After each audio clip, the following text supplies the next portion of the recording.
You are listening to the World Extreme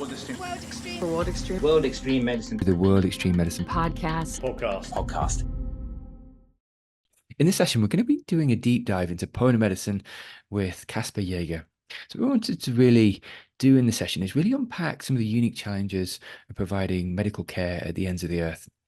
So our guest today runs the polar medicine course in Svalbard, the Norwegian archipelago in the Arctic Ocean.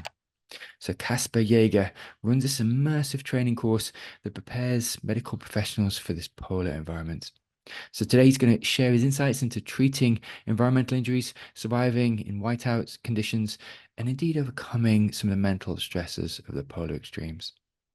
So if you're considering a post or indeed a job in a glacial research station, or indeed an adventure guide leading treks across the ice caps, or just indeed curious about this extreme environment, today we want to give you a glimpse into the rarefied realm of polar medicine. Welcome to the podcast, Kasper. Thank you very much. Thank you for having me. It's great to have you with us. Kasper, I just wanted, before we kick off, could you maybe just tell us a little bit about yourself? Of course, again, so I'm Kasper Jæger. I'm recently turned 38 years old, and I am Danish and Norwegian of birth. A bit of both. I've been a full-time guide in the polar region since 2007, my entire adult life, basically. I have through the years I've lived permanently in the high Arctic for a lot of that time. I lived 6 years in Greenland to begin with. I've lived in Svalbard in Longyearbyen for 5.5 years, and then I've been living and operating in Sapmi country in the northernmost regions of Scandinavia for a number of years. I'm a certified Arctic nature guide from the University of Longyearbyen. And some of the stuff that I've done, some of the things that have made it some of the things that I've been able to do over the years is that I've done 12 summer seasons in the Astral summer, so 12 summer seasons in the Antarctic on ships, and then I've done a few seasons on top of that in the interior, working for ALE, where I've been running remote camps mainly, doing safety and logistics for remote camps at the South Pole Station, at the Emperor Penguin colonies in the Weddell Sea, and so on. So all in all, I have a bit of experience in being outdoors in the winter. I've done about 1,000 winter nights in polar conditions, in tents.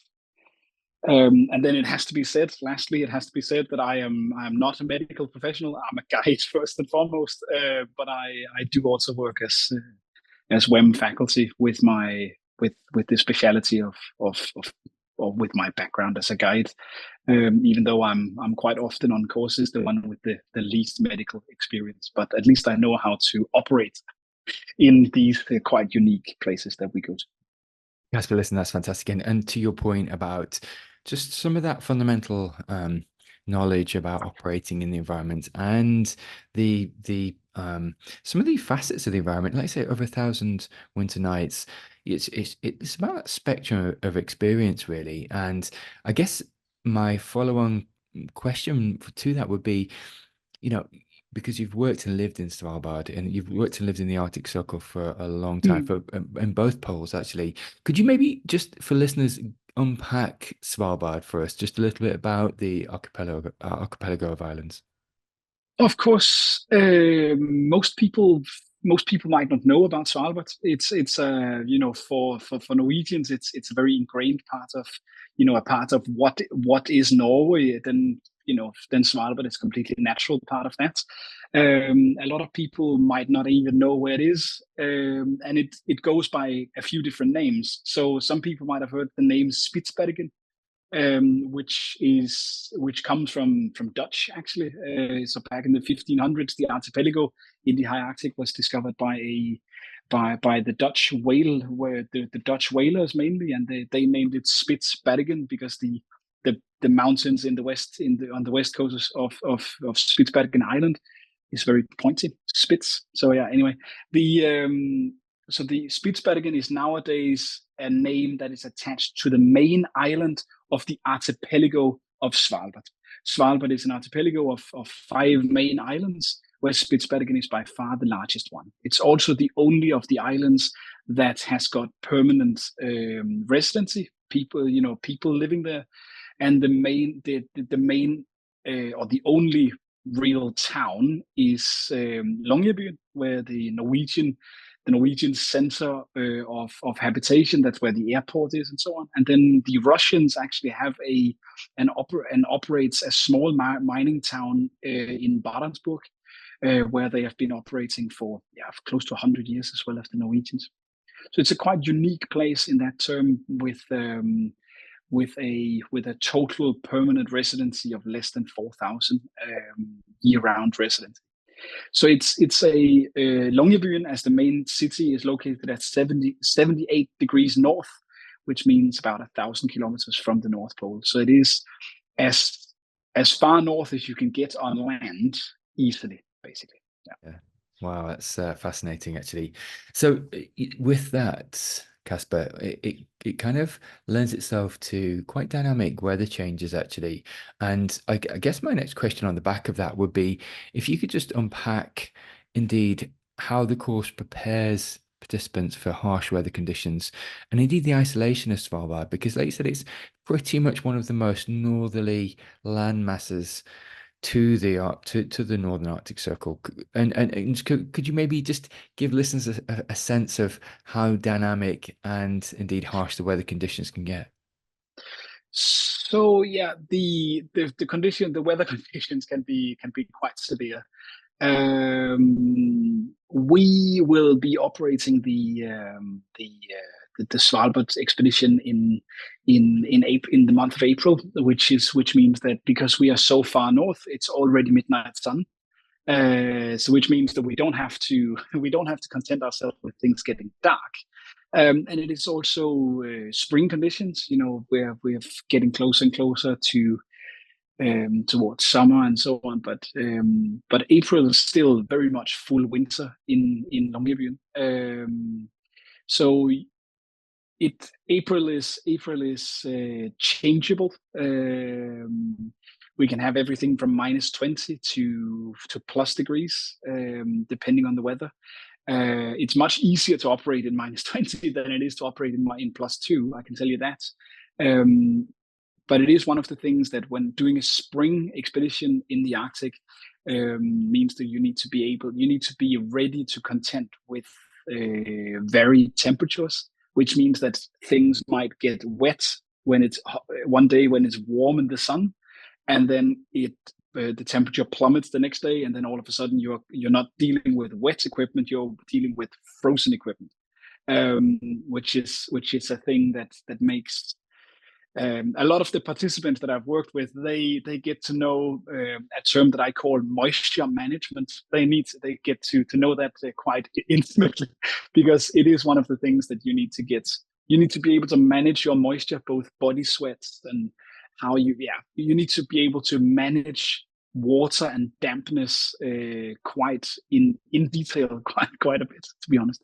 So yeah, that's one of the main challenges, actually, to be able to work with equipment in varied temperatures over a long period of time, because I think that's where this trip, the Svalbard trip, is really going to be showing its difference to a lot of other WEM expeditions and courses, because it is a fully immersion trip, and it is with a long time worth of immersion into the environment. There's no getting back. We are doing the trip from A back to A, and I'm in a big circle. And as we're out on trip, that's where we are. There's no getting back to a cabin and drying out your sleeping bag and all this. It's fully immersion into the environment. That means that we need to be able to deal with being exposed to the environment for almost a week, which is an eye-opening experience to most people. So that's really interesting you say that, actually, because my next question was going to be how this environment differs from other environments, and exposure seems to be the seminal key point here, because a number of colleagues have worked quite closely with you and friends that have done trips in Antarctica and indeed in the Arctic Circle, and exposure seems to be the big thing, because like you said, from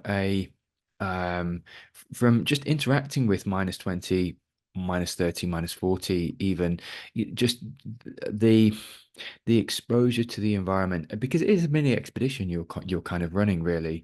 And my question was going to be, and will be, how is it different to other extreme environments? You just speaking about exposure, just tweaks in my mind, at least in desert and in jungle, and indeed ocean environments or mountainous environments, there's some longevity of survival and thriving in environments without worrying about exposure. So you can just be yourself. You don't have to wear too much clothes. Certainly in jungle environments, you can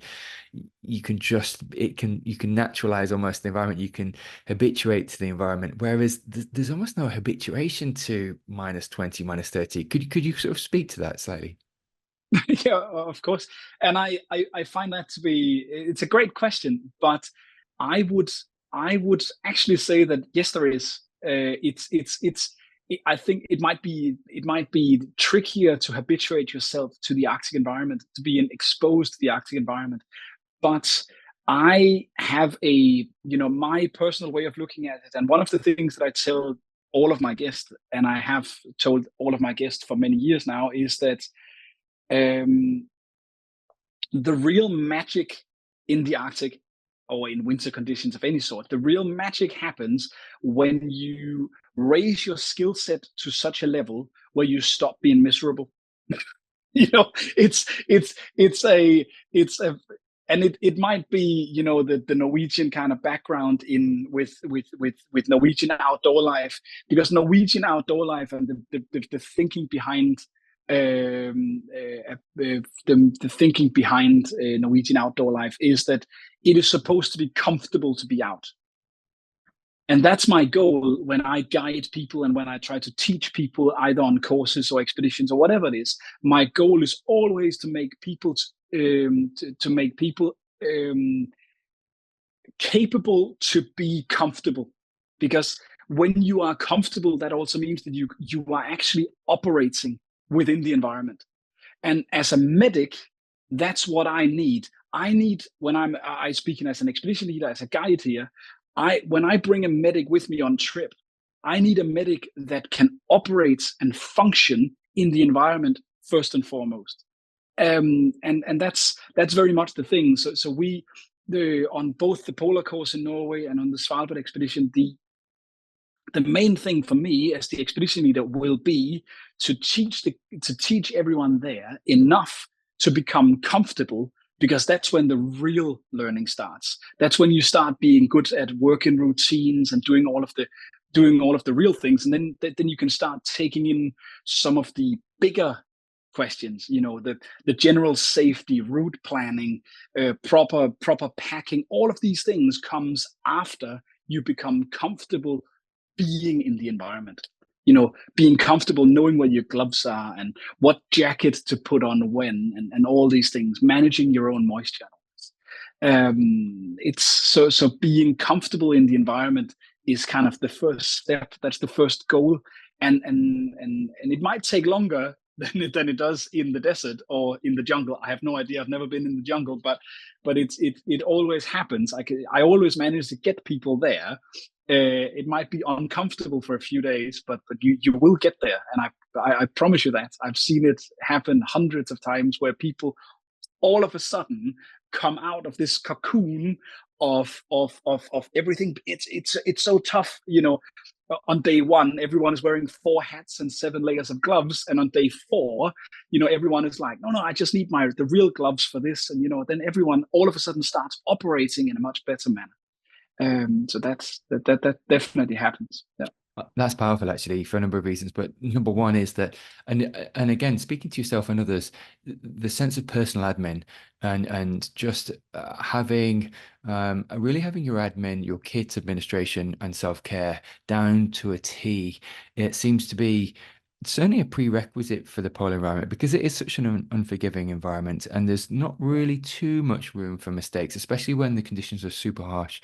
Could you maybe speaking to colleagues quite close to me, that they, some of the most common medical emergencies or indeed medical conditions which arise are often the common things, so polar thigh, or indeed some of the more, abrasions and the blisters, and some of the more sort of, let's say frostbite, but there's the frost nip that can occur, and some of the more kind of less subacute injuries, but certainly still can actually lend themselves to medical emergencies. Could you maybe speak to some of the more prevailing and common things you see in this environment?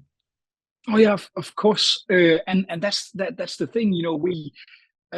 We tend to focus a lot on the big, the big emergencies. The big things that looks, the things that it might be a doctor thing, I don't know, but we tend to talk a lot more about a broken leg over a sprained ankle, basically, because it's a bit more sexy in some way to talk about the big broken leg, the big things, but in all reality, it is on expedition in the Arctic. It's, as you say, it's much smaller things. It's much less acute things that are still super important. Being able to, looking after feet, as disgusting that might be, after a month skiing, hundreds of kilometers, feet are not very nice. But taking care of feet is a much more, that happens on every expedition, on every ski trip I've been on. We always have to take care of feet, running maintenance, blisters, abrasions, hot spots, sprained ankles, all of these things that happens when you are exposed when you're exposed in the environment and you are damp, wet, cold all the time. All of these things that happen, you have to deal with that a lot. So feet are a massive thing, but also, frost nips, the typical faces, fingertips, toes, non-freezing cold injuries on extremities, fingers, toes, ears. I've had my ears looked after by medics on multiple occasions because then all of a sudden your head goes wonky in a blizzard, and then all of a sudden half of your ears exposed to the wind without you realizing, because you are focusing on putting up tents over looking after your ears, and then all of a sudden the medic comes up and says, "Hey Kasper, your ears are all white," and that's a real situation that has happened, because you're so tunnel vision.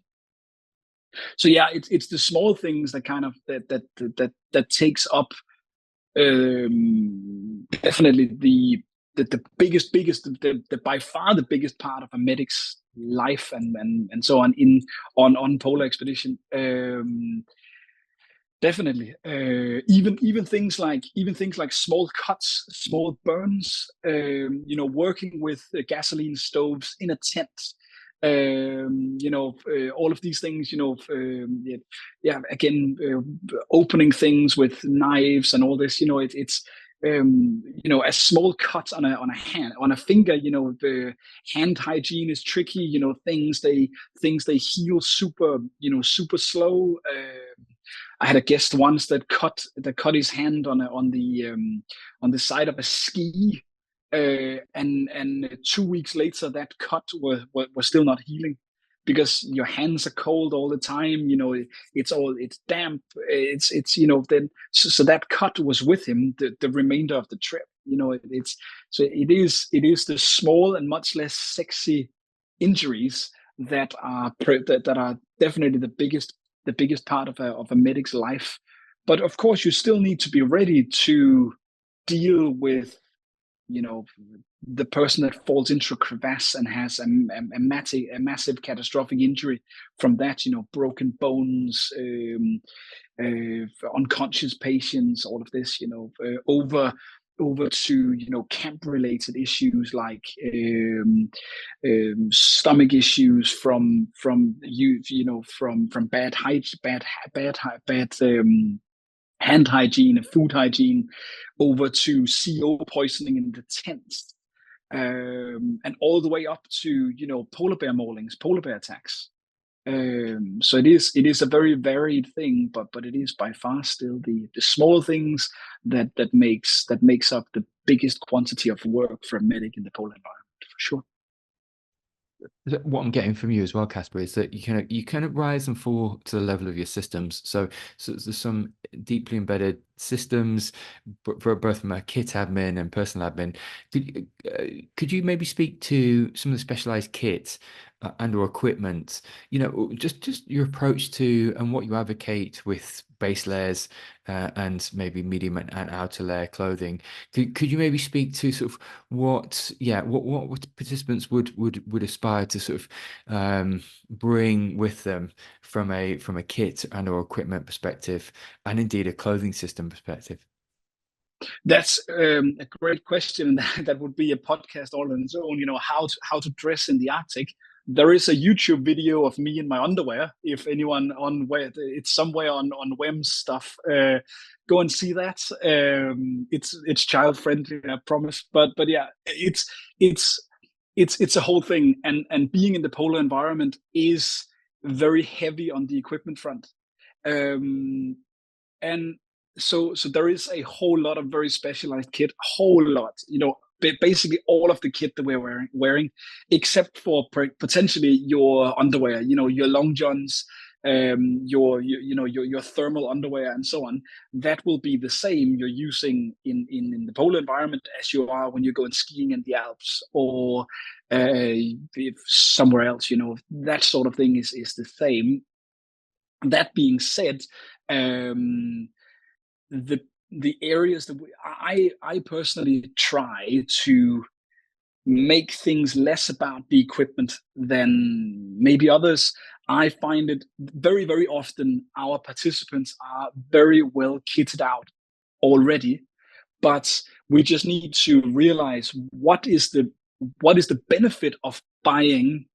I take the down jacket as an example. Down jacket, super important piece of kit. But most of us has a down jacket that works back home. Most of us has a winter jacket of some sort, and it might not be a specialized polar expedition down jacket, but does it work? Can we make a way to make it work for what we are going to use? And very often, yes, we can.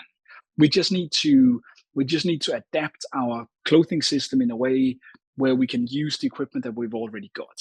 But and ways of doing that is, of course, that if your down jacket is not like the big massive expedition down jacket that I've got, then you might still use it by adding on one of your old woolly jumpers underneath. And then you have a system that's just as warm as mine. The only difference is that you might need to spend 30 more seconds putting on first your jumper and then your down jacket. Instead of me, I can just pop my one down jacket straight on top. But by doing that, you might have to faff for 30 seconds, but it saves you 1,000 pounds. You know what I mean?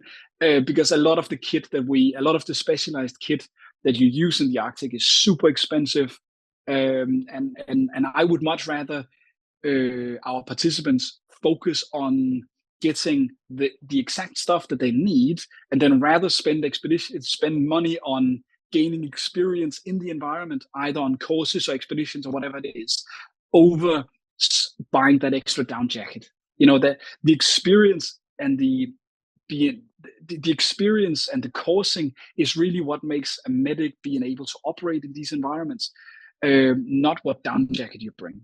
The down jacket is important, but you know what I mean. It's yeah. So focusing on the important stuff is basically putting your money where there is the most need for it. That's what I try to tell people. Yeah. So pivoting slightly, Kasper, and looking at, we spoke to before about the dynamic environment and how changeable it can be.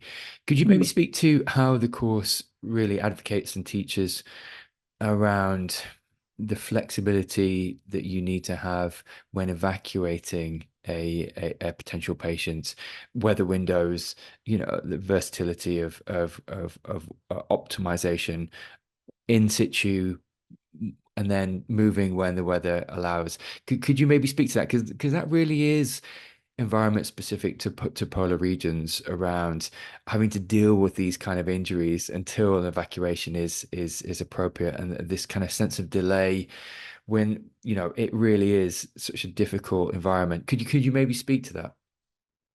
Of course, and because as soon as you go polar, as soon as you go Arctic, Antarctic, so on, then all of a sudden you are very far away. So even in Norway, where we run the polar course, even there, you know, we're 20 kilometers, 16, 18 kilometers away from the nearest road access, which can be skied or snowmobiled off the mountain. But then you're on the road, and what then? From the roadhead there is still 3 to 4 hour drive to the nearest hospital. And here we're not talking about, nice nice conditioned roads like you get in Central Europe, for example. You're talking about small mountainous winter condition roads in northern Norway. It might be pitch black, it might be pitch dark in February. It might be whiteout conditions, it might be blizzard conditions, all of these things. So evacuation, even from northern Norway, where we think, oh no, this is civilized, even up there, and most of the proper severe patient evacuations would happen by helicopter, because it's the only way of getting people there directly. Or in any sort of fast manner. So we do have a very good relationship with the 330 Squadron, which is the military search and rescue helicopter squadron that's located in northern Norway, and they are the one that are operating all of the SAR and the patient evacuations and so on. But even by helicopter, you in a perfect weather window. You call the authorities and say we might need help here. We have a patient, we have a situation that's evolving, because most situations are evolving. Most situations are not, bang, it's not a car crash. Of course it could happen that someone falls on skis and have a very badly broken leg and we need help now. But most of the time, you have a developing situation where someone gets more and more, gets worse and worse due to disease or whatever it might be. And you call the authorities, and even in a perfect weather window, the helicopter might be with you within 60 minutes, which is incredibly fast. But then that's 60 minutes of patient care from the decision and the call is made. But then from there, you might have another hour by flight before you're at a hospital. So that's 2 hours worth of response time before you have the patient in hospital. And that is under absolute perfect conditions in northern Norway. If you have any sort of weather, you could be, those 2 hours could become 6, 12, 24, 48 hours. In Svalbard, it could be even worse. You could be looking at days before you're able to get a helicopter in. If that's not possible, then the authorities might try and send land-based, snowmobile evacuation in.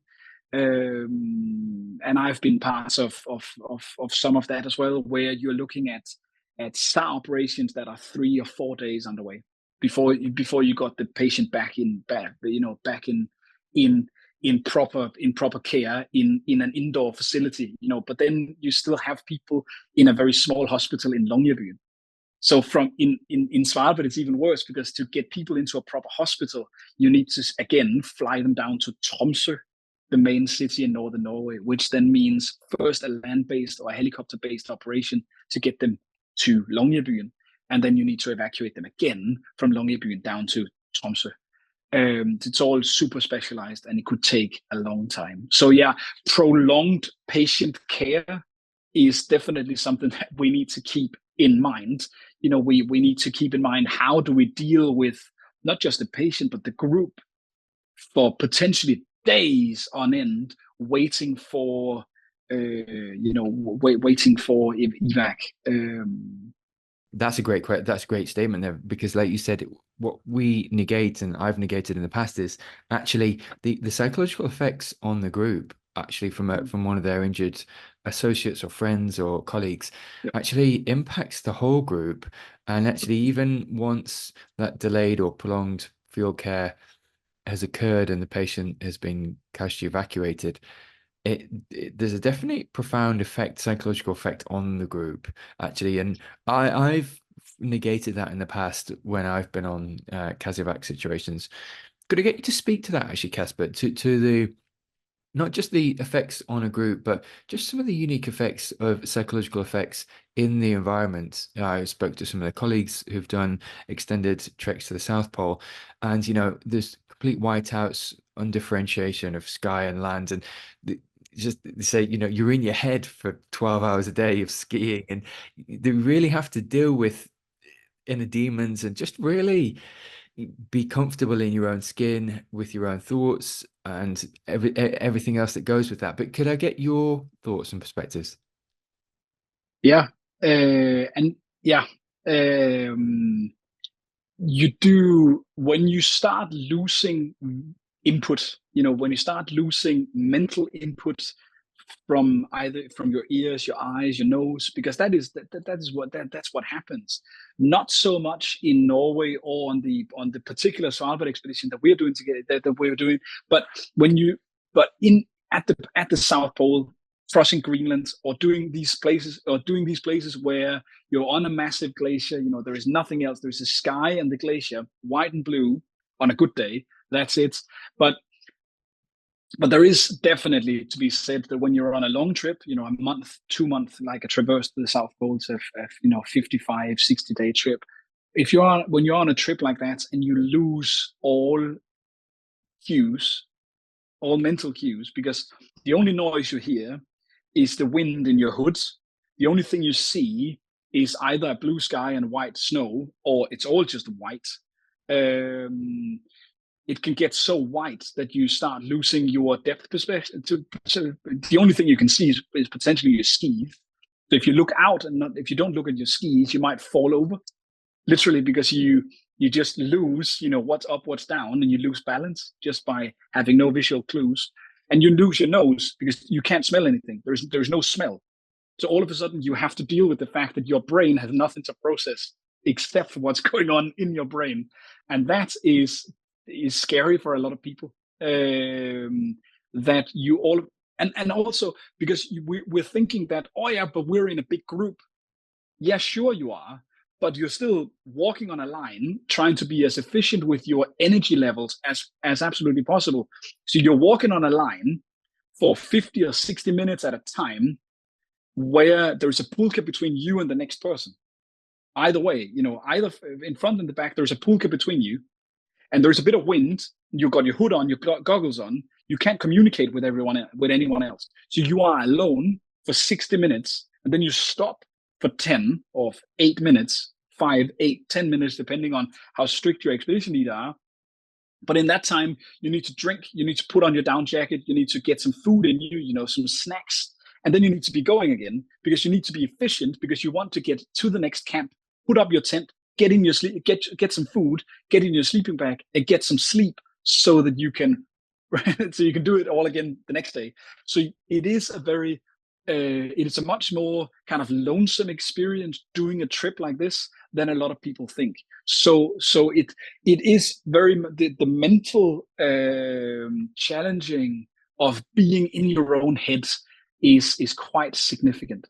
It is definitely, it's hard to describe, but this is also one of the reasons why I'm sure some of the former polar medicine people will be telling this story to other potential participants.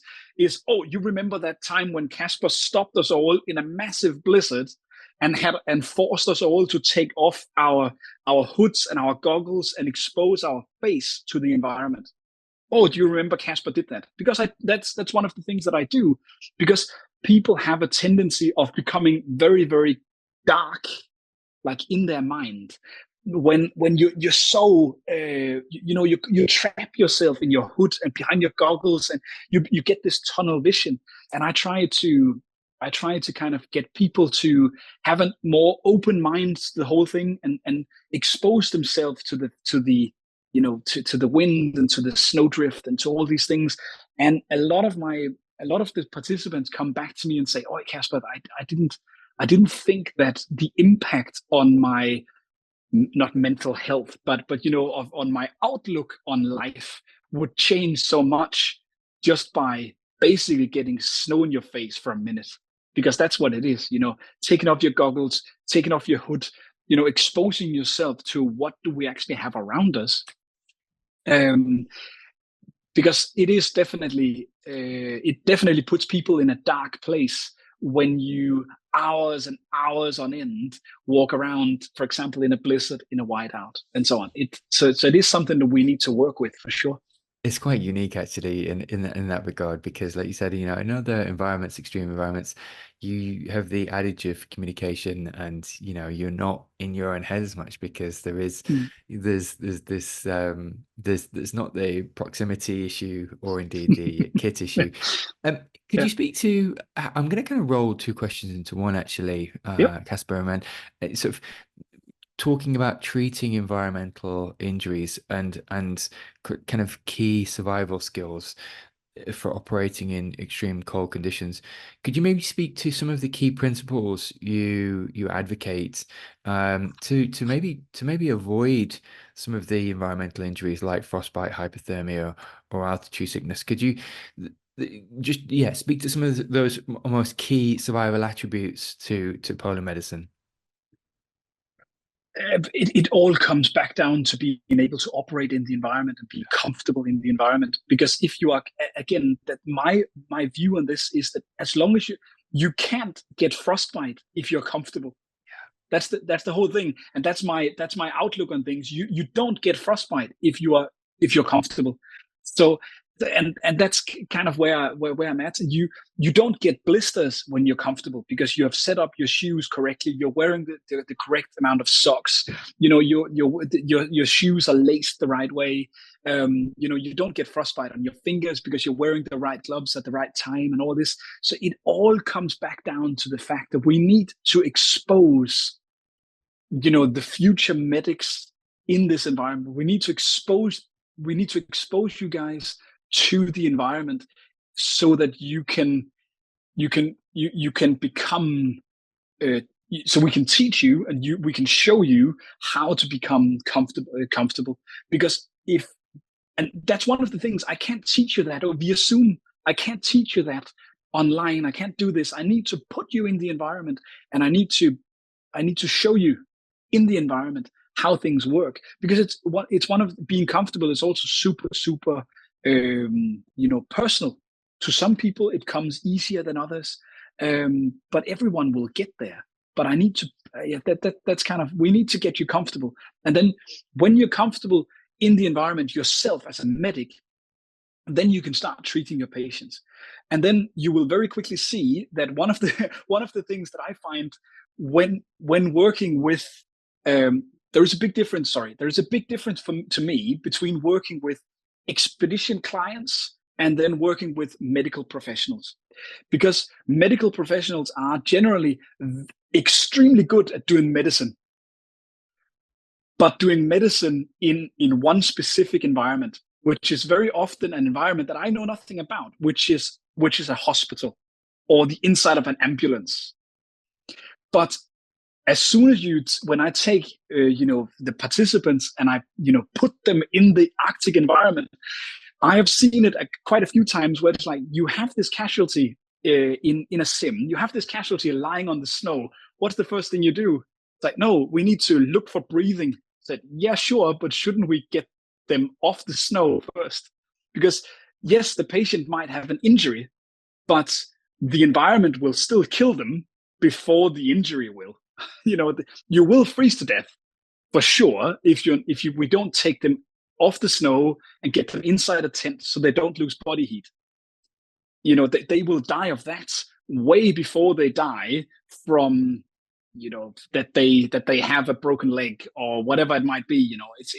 It needs to be a very catastrophic bleeding before they die from the catastrophic bleeding over freezing to death. That's basically what I'm teaching. So it is one of the things that I I'm shouting at a lot of people. It's like, but there is a bleeding. So I don't care. Get them inside a tent, because otherwise they're dead in 5 minutes. It is one of these things that I find very interesting. So being able to deal with the environment yourself, and then knowing that this environment is so special and it's so harsh that we need to think about exposure to the environment. That becomes, as the E in our ABCDE, the E becomes very, very, very important. So that needs to be thought of very differently. And that's one of the things that I see that a lot of former participants has a very big eye-opening experience with. The whole thing. Oh yeah, we actually need to get people off the ground into a tent, warmed up somehow. But how do we do this? Treating environment is one of the things that I spend most of my time teaching, actually.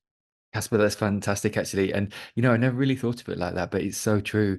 It's almost, you're right, this almost C A B C D E approach, which is absolutely key. But actually, in an extreme environment, it's almost E C A B C D E. It's almost like the environment first, because like you said, win the environment to win the patient. And it's a flip as to what we are used to, which is, like you said, the cool, calm kind of 21 degrees of a hospital, or indeed of an ambulance. Is very, very different.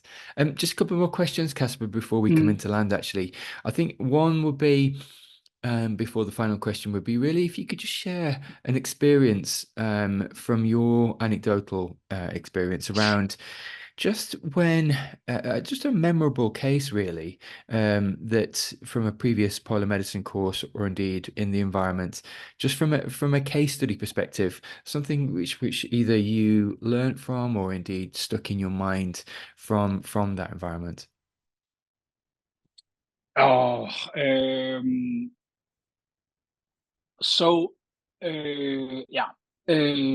Setting the scene a little bit. Myself, 5 clients wanting a unique expedition, and they wanted to add some difficulty. So we end up doing a full north to south traverse of the Finnmark of the Finnmark plateau. So it's a 250 kilometer trek. But these specific clients wanted the added difficulty of doing it in the dark. So they wanted to do it before the sun rose over the horizon, which means midwinter, early to mid-January.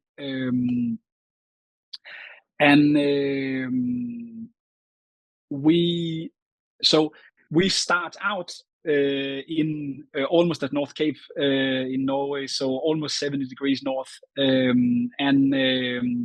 we start out on a fairly warm day, so it's minus 29, but it's blowing strong. So heavy winds and minus 29 degrees. And then for the following 9 days, we had temperatures of below 40 every night. And the warmest temperature we had in those 9 days was minus 24. And it was quite special, because that when I measured minus 24 at lunch one day, and we were sitting on the pulkas, and one of the guests, a lady, she said, "Oh, Kasper, it's nice. I only have to wear 2 pairs of gloves while having lunch." I said, "Yeah, it's kind of warm. It's only minus 24." But what happened were that on the 7th night on that trip, I was called into a tent very early in the morning, like 4 or 5 o'clock in the morning, by a participant, because the other participant in that tent had to see me, and she was crying, said she hadn't slept. It was minus 40 again, so no one sleeps much anyway, but she said she couldn't move her legs. It's like, okay, you can't move your legs. And said, yeah, no. She had a previous back injury that I was unaware of, because she hadn't disclosed it to me, because she hadn't been bothered by this back injury for almost a decade, which is fine. Okay, fine. That's what it is. But she said that she couldn't move her legs. So she's in her sleeping bag, at least. So, she's out of the environment as much as I can. And I start looking, trying to see what's actually going on here. So this happens in a small tent, a 2-person tent filled with all of the expedition equipment that you need for up to 3-week expedition. And realize that she can move her toes, so she's not paralyzed, but she could move her legs, but in quite severe pain. And I have no idea what I'm dealing with at this point. She's scared, very scared, incredibly tired, cold. So I start by trying to make her as comfortable as I can. I'm not allowed to give any sort of pain relief. I'm not a doctor, so I'm not allowed by law to give any sort of pain medication, and I'm not allowed to carry strong painkillers.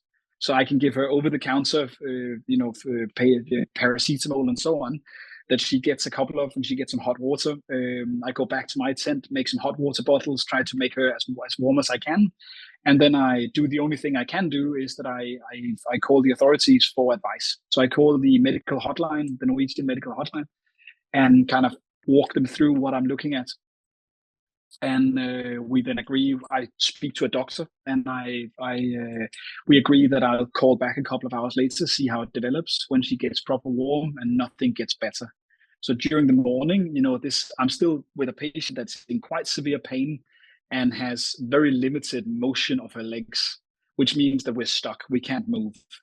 So I just tell all the guests, stay warm, stay comfortable, stay in your sleeping bags. That's it, because it's still -40. And during this day, we end up finding out that this woman needs an evac, and we speak to the authorities, and the authorities are like, yeah, how's the weather? It's cold, it's dark, contrast is bad. So they will so they come back to me and say, okay, Kasper, we will try and send you in a helicopter, which they don't get to me the first day. So then we stay overnight. So at this point, the next morning, I've been there with this patient for 24 hours. And then the next morning they realize, okay, we can't get a helicopter to you. It's too tricky. So they start a land-based operation. And I get the land-based evac comes to me 36 hours after the 36 after I call the authorities the first time. And then she has to be evac'd out by snowmobile, which is very painful when you're in severe back pain. It takes them 4 hours to get her off the mountain and down to the road into an ambulance, and then they need to drive her to hospital. But at that point, I'm in, the rest of the 4 clients are then therefore in a stressful situation. We don't know what's going on with their other client or with their friend, the 5th person, and so on. And so we end up spending a second night in this camp, and then I end up pulling the plug and simply say that we can't continue safely.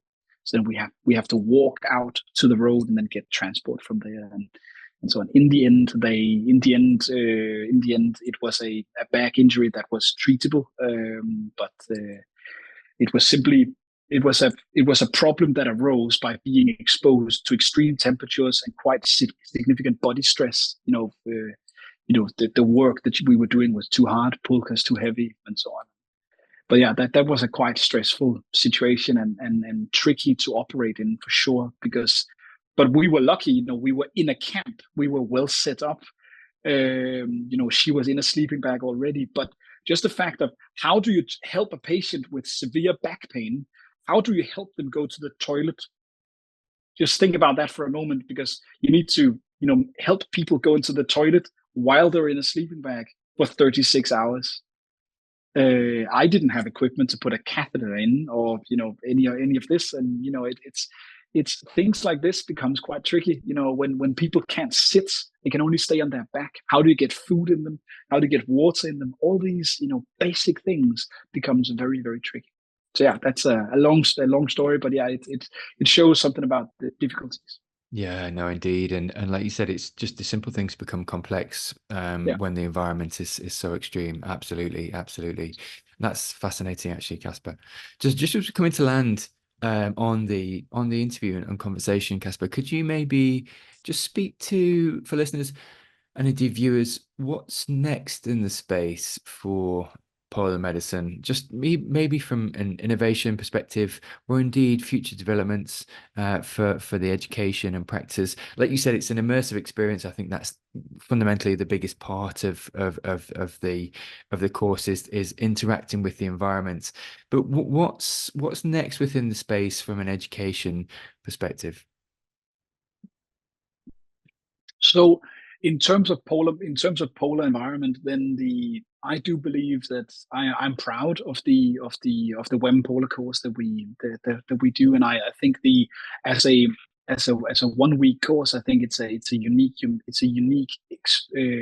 opportunity for the participants of gaining experience and gaining practical and theoretical experience in the environment. Um, the innovation has already been that in 2025 we do the Svalbard trip, which is going to be going the first year then, which I am incredibly excited about. And that's going to be even more immersive. It's going to be much more an expedition than a course. There is no classroom, there is no PowerPoints, there is nothing like this. It's full on. Get to Longyearbyen and do all these things, and when you have done that, or when for the participants that are doing the Svalbard trip, they are very far along in being able to do big stuff. With the experience from the polar course and from Svalbard, then the participants would be starting to be able to look into full Greenland crossings, 600 kilometers or a month. They could be looking into looking for work at research station for British Antarctic Survey, or working on expedition boats going to the Antarctic or the Arctic for that matter. Working for film shoots in this environment, which is a unique environment, and to be able to, for the participants to go further and to go into this, they again, all the time we come back to the fact that you as a medic in this environment, and in any environment, I guess, but you need to be able to operate yourself first and foremost. And by being able to showcase that you are able to do good medicine, which all professional medical professionals are good at. They do very good medicine, but if you can show that you can do that medicine in this environment, then you become part of a quite niche group of people that are able to do these things. So it's not for the faint of hearted. It's not for those. It's for those that are able to look at to say yes to a little bit of misery. Because even though you are comfortable in the environment, it is still a rough environment to be in. You need to deal with people like me and so on. It is tricky, but you are very far along. So it's basically the sky's the limit afterwards, and I'm hoping that we in WEM can keep on, potentially doing even bigger stuff in the future together, and so on. But who knows? We're still very much looking to make the Svalbard expedition a massive success in 2025, and then we'll see where we go from there. Listen, that's fantastic. And to your point, Kasper, it's about that immersive experience, but also letting the environment be the teacher, along with the fundamental principles of navigating the environment and kit admin and systems approach and everything you do teach. But it's that exposure in such a unique environment, which is the greatest teacher. Listen, thank you so much for the past 45 minutes, Kasper. It's been fantastic just to get your thoughts, recollections, and indeed reflections actually on your experience and navigating this unique environment. So thank you. Thank you very much for having me and listening to my babble. Thanks for listening to the episode. please feel free to rate, review, and subscribe on whichever platform you're listening to.